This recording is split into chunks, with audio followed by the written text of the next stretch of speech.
Hello friends, स्वागत है तमारू मारी चेनल में। तो आज આપણે બનાવશું ભેળ, તે પણ ચટપટી, સૌને ભાવે તેવી ભેળ।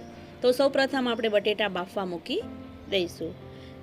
ત્યાર પછી આપણે 2 થી 2.5 ગ્લાસ આંબલીની ચટણી બનાવી છે, તેના માટે પાણી ગરમ કરવા મૂકીશું અને પાણી ઉકળે એટલે આપણે તેમાં આંબલી પણ એડ કરી દઈશું।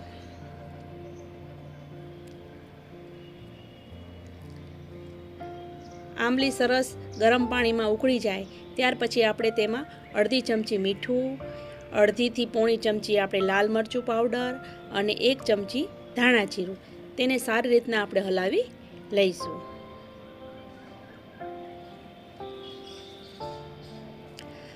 હવે આપણે 1 થી 2 ચમચી ગોળ પણ એડ કરી દઈશું। ખટાશ અને ગળ પણ સરખું હશે તો આંબલી ખાવાની ખૂબ જ મજા આવે છે। આપણે તેને મિક્સર જારમાં આ આંબલીને ઠંડી થાય ત્યાર પછી આપણે પીસી લઈશું અને પછી આપણે ચાળણીની મદદથી તેને ચાળી લઈશું, જેથી કરીને આંબલીના જે રેસા હોય તે બધા ચડાઈ જાય અને આંબલીની ચટણી આપણી તૈયાર થઈ જાય। પછી જો તમને વધારે ઓછા ગમતા મસાલા હોય તે તમે તમારી રીતે એડ કરી શકો છો। હવે આપણે બનાવીશું લીલી ચટણી।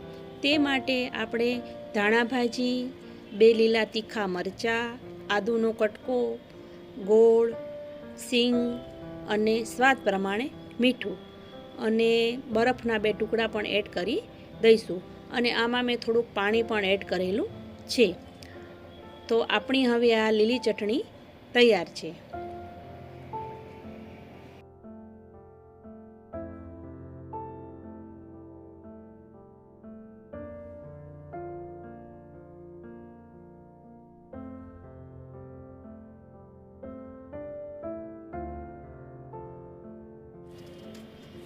હવે આપણે એક બાઉલમાં બાફેલા બટેટા છે તેને કાપીને થોડાક લેવાના।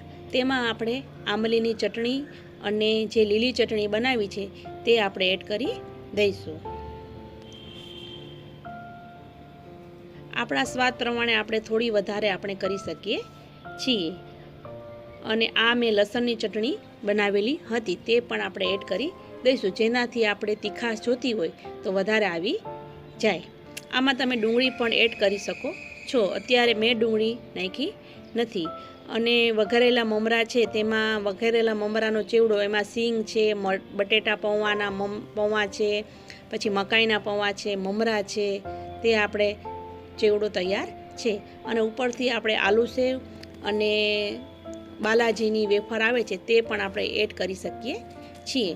તો આપણી ભેળ આવી રીતે ચટપટી અને ટેસ્ટી તૈયાર થઈ જાય છે। સાંજની 4-5 વાગ્યાની ભૂખ લાગી હોય તો આપણે આવી ભેળ ફટાફટ બની જાય છે અને છોકરાઓ પણ રાજી થઈ જાય છે। અને આપણે ચટણી વધારે ઓછી કરવી હોય તો આપણે ઉપરથી પણ એડ કરી શકીએ છીએ। તો મિત્રો, આપણી ભેળ હવે તૈયાર છે। જો તમને મારા વિડીયો તમને ગમતા હોય તો આ વિડીયોને લાઇક, શેર અને સબસ્ક્રાઈબ જરૂરથી કરી દેજો અને બેલ આઇકન દબાવવાનું પણ ભૂલતા નહીં। એ ઉપરથી આપણે ધાણાથી સર્વ કરીશું અને રતલામી સેવ અથવા આલુ સેવ પણ આપણે એડ કરી શકીએ છીએ।